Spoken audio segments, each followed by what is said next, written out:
Okay, so today our discussion unit is unit 2 and 3. These are two collateral related topics, economics. Broadly we are going to discuss microeconomics, macro and the globalization. Let's discuss what we have to learn today. One is the demand, supply and equilibrium. This is all the revision of a graduation level economics in 2 units. We will discuss what is demand, law of demand and demand curve, and then we will see the causes of change in demand. Then same things we have to discuss with the supply. What is supply, law of supply, what are the changes in causes of change in supply. And equilibrium is where when the demand curve intersect the supply curves. So how it works, this you will see.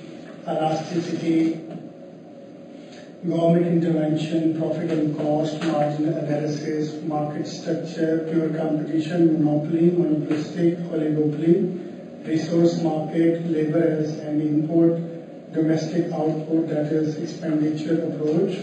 Then we have income approach, business cycles, growth, inflation, unemployment, fiscal policy, creation of the money, monetary policy, trade barriers, currency exchange rate, mitigating exchange rate risk.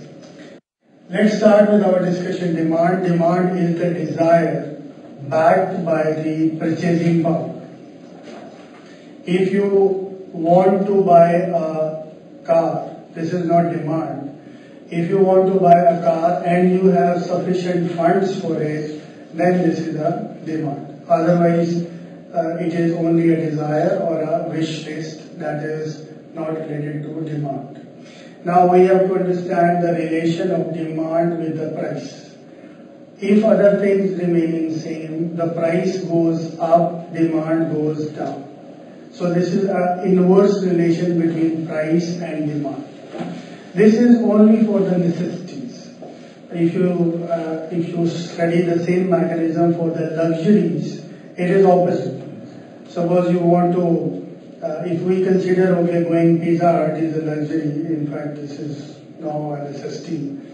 But luxury, if you consider it a luxury, if they are charging you 50 dirhams and they make 55 dirhams, still people will go.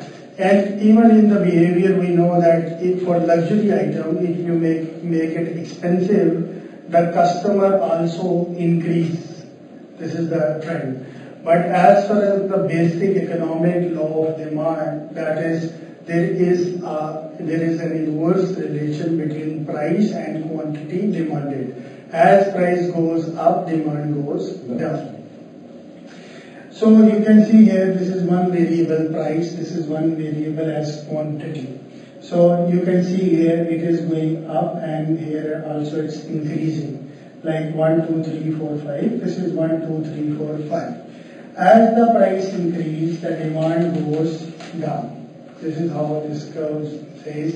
And even as a student of economics, even it is not written here law of demand and nothing. This curve is downward sloped curve, and generally downward slope curves are only demand curve. So apparently you should know that this kind of curve is a demand curve. Another type is for the supply curve. This is I'm going to show you short. Now let's see that when the demand changes, demand can change in 2 ways. One is the increase in demand, the other is decrease in demand.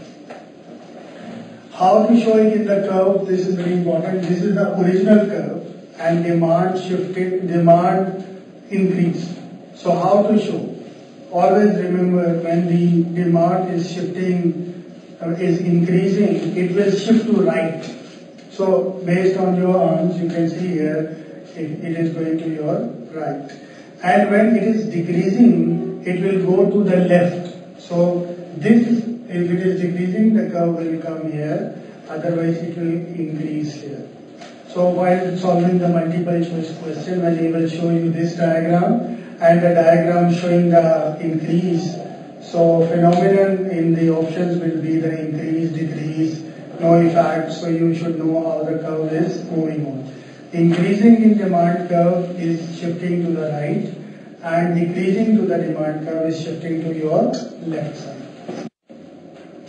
Now, what are the determinants of the demand? How the demand arises? First is the income. Suppose when all of us were students and our pocket money was very less, so our eating habits were according to that scenario. But once we get the jobs, we get more money, so we stop going to that place and we choose a new place for us based on our income levels. So income is a biggest determinant of the demand. Suppose if your salary is big, you live maybe in GBR, or you go for the food to the work area. This is if your money if your income is suiting to that proposition. Those who have less income, they live in an area where it's less costly and the goods are available and they are most economical. This is how income will change the demand pattern of the full economy. For normal goods, that is commodity for which demand is positively related to income, that is the new clothes, airlines, travels. And for inferior goods are the goods that is the negatively related to income, that is potatoes, clothes, bus, transportation. If you are talking about, there are inferior goods, there are superior goods, there are normal goods. Normal goods are in the consumption of the normal consumers. Inferior goods are uses by the masses. These are the necessities. So price of necessity reflects a big change because people don't have income, so they don't have choices for the necessities. Then what are the determinants? Again, one is the income, the other is consumer taste and choice. For example, if you are very fond of Chinese food, but suddenly something happened, you don't like Chinese food now, so your taste is changed. So it will shift your demand from Chinese products to the other food products. Then the price of related goods also very important. If there are two cases, one is the substitute products, one is the complementary products. Complementary products are made for each other, that is fuel and car. So both prices will affect. Substitute is tea is the substitute for the coffee.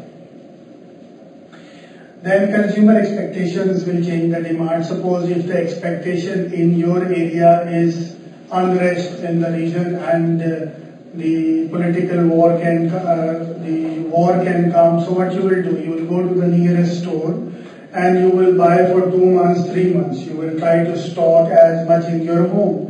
So it is going to, if the consumer is expecting flood, earthquake, or the war, so the purchasing pattern will change. Suddenly people will start buying in bulks. And if it is a normal life, people know, okay, if you finish, you will call and it will be a home delivery. So you will not bother to stock and the demand pattern will be slow. Then number of consumer also affect the demand of the economy or the specific product. Let's discuss the supply. Supply is the quantity available and this is opposite to the demand. Demand we look from the consumer point of view. That's why we say if the price will go up, we will not buy this. Then there is an inverse relation. But supply we study from the producer point of view. Producer will supply that product in which he has the maximum benefit. So that's why when the price will increase, he will increase his supply as well. So there is a direct relation between price and supply. As the price goes up, supply will also go up. Opposite to this, if you relate, price goes up, supply goes up, demand goes down. Now see this diagram, you will see as the price is increasing, supply of the product is also increasing. So this curve is the supply curve, showing direct relation between two variables. One is the price, one is the quantity. That curve, demand curve was like this. That was downward slope. It was showing inverse relation between price and quantity demand.